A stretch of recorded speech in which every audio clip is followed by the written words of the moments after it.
அனைவருக்கும் வணக்கம். கொற்றை கிராமத்தில் இருக்கிறேன். பார்த்தீங்கன்னா இங்கே ஒருத்தவங்களுக்கு உங்கள் பேர் பாஞ்சாலை இல்லையா? மாணிக்கம் பாஞ்சாலை.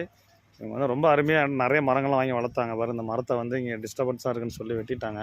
அது ஒரு சில காரணங்கள் சொல்கிறாங்க. ஆமாம், அது மாதிரி ஏதோ ஒரு ஃபைட்டு அப்படின்னு, பக்கத்து வீட்டில் ஃபைட் அப்படின்னு சொல்லிட்டு சொல்கிறாங்க. பாருங்கள் மக்களே, நம்ம வந்து இந்த மாதிரிலாம் சண்டையில் பக்கத்து வீட்டு ஆட்டுக்கு மாட்டுக்கு பாய்ச்சல் வைக்கிறது, இந்த மாதிரியான கல்ச்சர்லாம் என்ன இருக்குது. இந்த மரம் பாருங்கள் எவ்வளோ நல்லா உயரம், எவ்வளோ டெய்லி வரப்பெல்லாம் பார்ப்பேன் இந்த இடத்துல, அவ்வளோ நிழலாக இருக்கும். இன்றைக்கி இதெல்லாம் எடுத்துட்டாங்க. ஒரு விதவை கோலமாக இருக்குது இந்த தெருவுக்கே. ஒரு மாதிரி எனக்கே கஷ்டமாக இருக்குது. அவங்க ஃபோன் பண்ணி எனக்கு அழுதாங்க.